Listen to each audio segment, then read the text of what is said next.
स्वामी, कलयुग का मनुष्य दिन रात भाग रहा है, फिर भी खाली हाथ है। आज मुझे सिर्फ 3 प्रश्नों में मनुष्य की 3 सबसे बड़ी भूल बताइए। ध्यान से सुनना पार्वती, क्योंकि ये सत्य कड़वा अवश्य है, परंतु यही मोक्ष का मार्ग है। पहला प्रश्न प्रभु, मनुष्य का अपना सच्चा साथी कौन है? पति, पत्नी, पुत्र या मित्र? इनमें से कोई नहीं। मनुष्य की सबसे बड़ी भूल यही है कि वह शरीरों से रिश्ता जोड़ता है। सच्चा साथी केवल कर्म है पार्वती।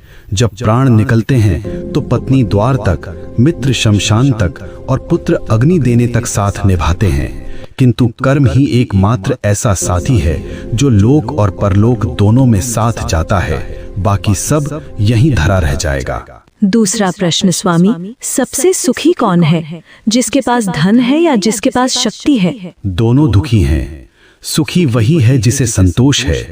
कलयुग में मनुष्य बिस्तर खरीद रहा है पर नींद नहीं, दवाइयाँ खरीद रहा है पर सेहत नहीं। धन से सुविधा मिल सकती है पार्वती, पर शांति नहीं। जिसने अपनी इच्छाओं को वश में कर लिया वही इस ब्रह्मांड का सबसे अमीर मनुष्य है।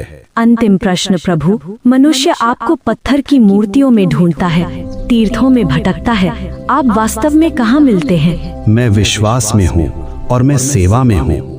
जो मनुष्य अपने बूढ़े माता पिता की आंखों में आंसू देकर मेरे ऊपर दूध चढ़ाता है, मैं उसका पूजन कभी स्वीकार नहीं करता। जो किसी भूखे को भोजन करा दे, किसी रोते हुए को हंसा दे, मैं उसी क्षण उसके हृदय में प्रकट हो जाता हूँ। मुझे ढूंढो मत, मुझे महसूस करो। हे नाथ, आपने मेरी शंकाओं का निवारण कर दिया। मनुष्य का कल्याण कैसे होगा? बस एक ही मंत्र है पार्वती, नेकी कर और